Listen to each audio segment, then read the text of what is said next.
ஹரிஹி ஓம். ராதே கிருஷ்ணா. அறிந்து கொள்வோம் பகவான் நாமங்களை, தெரிந்து கொள்வோம் அதன் பெருமைகளை. பகுதி 73. இந்த பகுதியில் 80வது திருநாமத்தை பார்க்க போகிறோம். இது விஷ்ணு சகஸ்ரநாமத்தின் 9வது ஸ்லோகத்தில் வருகிறது. ஸ்லோகம் 9. ஈஸ்வரோ விக்ரமே தன்வி மேதாவி விக்ரமக்ரமக அனுத்தமோ துராதர்ஷ கிருதஜ்ஞ கிருதிராத்மவான். 80வது திருநாமம். ஓம் கிரமாய நமக. நீங்காத செல்வம் கொண்டவர், மிகவும் வளமானவர், பிரபஞ்சத்தின் ஒழுங்கிற்கு அடிப்படையாக இருப்பவர் என்பது இதன் பொருள். இதை பற்றி திருமங்கை ஆழ்வாரின் வாழ்க்கையில் நடந்த சம்பவத்திலிருந்து பார்க்கலாம். உறங்கா புலி, தோளா வழக்கு, ஊரா கிணறு, காயாமகில், திருக்கண்ணங்குடி என்ற தொடரை கேள்விப்பட்டிருக்கிறீர்களா?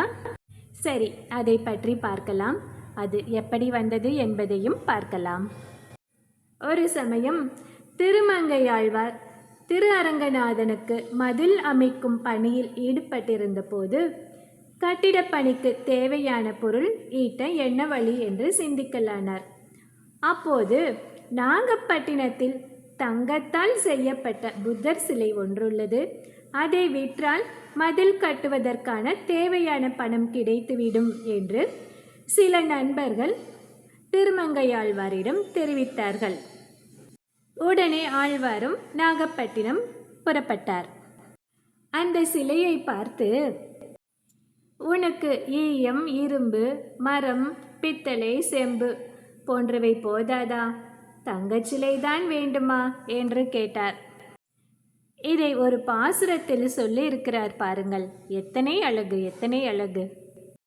ஈயத்தால் ஆகாதோ, இரும்பினால் ஆகாதோ, பூயத்தால் மிக்கதொரு பூதத்தால் ஆகாதோ, பித்தளை நற்செம்புகளால் ஆகாதோ, மாய பொன்னும் வேண்டுமோ மதித்துன்னை பண்ணுகைக்கே.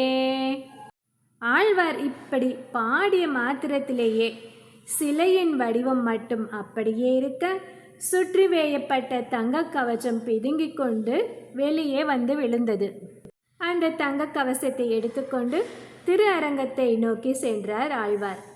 பொழுது சாய்ந்து விட்டதால் வழியில் திருக்கண்ணங்குடியில் சாலை ஓரத்தில் நாற்று நடுவதற்காக பண்படுத்தப்பட்ட ஒரு வயலில் அந்த கவசத்தை புதைத்துவிட்டு அதன் அருகே இருந்த புளிய மரத்தில் உறங்க சென்றார். அப்போது அவர் புளிய மரத்தை பார்த்து சொன்னார், நான் அயர்ந்து தூங்கினாலும் நீ தூங்கக்கூடாது என்று சொல்லிவிட்டு தூங்கினார். அடுத்த நாள் காலை வயலுக்கு சொந்தக்காரன் வயலை உழுவதற்கு வந்தான். உடனே அந்த புளிய மரம் என்ன செய்தது தெரியுமா? திருமங்கையாழ்வாரை எழுப்புவதற்காக தனது அனைத்து இலைகளையும் உதிர்த்தது. இவ்வாறு தான் உறங்காமல் இருந்து ஆழ்வாரை எழுப்பியதால் உறங்கா புலி என்று பெயர் பெற்றது அந்த மரம். உறங்கா புலியே நீ வாழ்க என்று புளிய மரத்தை வாழ்த்தினார் திருமங்கையாழ்வார். அப்போது, ஆஹா, நிலத்தை சொந்தக்காரன் உழுதால் தனது தங்கச்சிலை அவனிடம் மாட்டிக்கொள்ளுமே என்று எண்ணிய திருமங்கையாழ்வார் அவனை பார்த்து, இது என்னுடைய நிலம், நீ உழக்கூடாது என்றார். அவன் அதற்கு அந்த விவசாயி, இது என்னுடைய பரம்பரையாக உள்ள நிலம் என்றான். வாக்குவாதமுற்றவே ஊர் பஞ்சாயத்து கூடியது. நிலத்தின் சொந்தக்காரர் தன் உரிமை பட்டயத்தை காட்டினான். திருமங்கையாழ்வார், என்னிடமும் பட்டயம் உள்ளது, ஆனால் அது திருவரங்கத்தில் உள்ளது. ஒரு நாள் அவகாசம் தாருங்கள், நான் எடுத்து வருகிறேன் என்று சொன்னார். பஞ்சாயத்தும் சரி என்று சொல்லிவிட்டு அதுவரை யாரும் நிலத்தை உழக்கூடாது என்று தடை விதித்தது. அந்த நேரத்தை பயன்படுத்தி கொண்டு அன்று இரவே புதைத்திருந்த தங்கச்சிலையை திருமங்கையாழ்வார் எடுத்து சென்று விட்டார். மறுநாள் பஞ்சாயத்து கூடிய போது திருமங்கையாழ்வார் பட்டயத்தோடு வரவில்லை. நிலத்தின் உரிமையாளனின் பட்டயத்தையும் காணவில்லை. அதனால் தீர்ப்பு சொல்ல முடியாமல் அது தோளா வழக்காகவே முடிந்தது. இதற்கிடையில் திருக்கண்ணங்குடியில் ஊர்கிணற்றின் அருகே நின்றிருந்த பெண்களிடம் தாகத்திற்கு தண்ணீர் கேட்டார் திருமங்கையாழ்வார். இவர் நிலத்தை ஏமாற்றி வாங்கியது போல நம் பானையையும் வாங்கிவிட்டால் என்ன செய்வது என்று அஞ்சிய அந்த பெண்கள் தர மறுத்து விட்டார்கள். அதனால் இந்த ஊரின் கிணறுகளில் இனி தண்ணீர் ஊறாமல் போகும் என்று சாபம் கொடுத்து விட்டார் ஆழ்வார். அடுத்த நொடியே அந்த ஊரில் உள்ள எல்லா கிணறுகளும் வறண்டு போயின. அதனால் ஊரா கிணறு திருக்கண்ணங்குடி என்று தொடர் வழக்கில் வந்தது. இப்படி சபித்துவிட்டு திருமங்கையாழ்வார் அங்கே ஒரு மகிழ மரத்தடியில் பசி மயக்கத்துடன் அமர்ந்தார். அப்போது ஒரு வழிப்போக்கன் அவருக்கு தண்ணீர் கொண்டு வந்து தந்தான். அதை அருந்தி களைப்பாரிய ஆழ்வார், யாரப்பா நீ? இந்த ஊரில் எந்த கிணற்றிலும் தண்ணீர் ஊறாது என்று சபித்தேனே, உனக்கு மட்டும் எங்கிருந்து தண்ணீர் கிடைத்தது என்று கேட்டார். இந்த ஊரில் எல்லா கிணறுகளும் வற்றினாலும் என் வீட்டு கிணற்றில் மட்டும் எப்போதும் தண்ணீர் ஊறும் என்றான் அவன். அப்படியா? அந்த அதிசய கிணற்றை நான் பார்க்க வேண்டுமே என்றார் ஆழ்வார். உடனே அந்த சிறுவன் திருக்கண்ணங்குடி தாமோதர நாராயண பெருமாள் கோவில் கிணற்றுக்கு ஆழ்வாரை அழைத்து சென்று கோவில் கிணற்றை காட்டிவிட்டு கோயிலுக்குள் சென்று மறைந்து விட்டான்.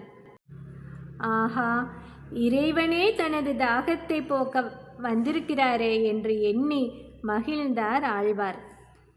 அவர் அந்த மரத்தடியில் ஓய்வெடுத்தார் அல்லவா? அந்த மகிழ மரம் அதுதான் காயா மகிழ் என்று பெயர் பெற்றது. இன்றும் திருக்கண்ணங்குடியில் கிணறுகள் வறண்டுதான் இருக்கின்றன. ஆனால் தாமோதர நாராயண பெருமாள் கோயில் மடப்பள்ளி கிணற்றில் மட்டும் எப்போதும் தண்ணீர் உள்ளது. அதற்கு காரணம் என்ன? அங்கே திருமால் கிரமனாக இருக்கிறார். கிரம என்றால் நீங்காத செல்வத்தை உடையவன் என்று பொருள். அவரிடம் எதற்கும் குறைவில்லை, அளவும் இல்லை. திரௌபதிக்கு புடவை கொடுத்தாரே, அதுவே ஒரு உதாரணம் தானே.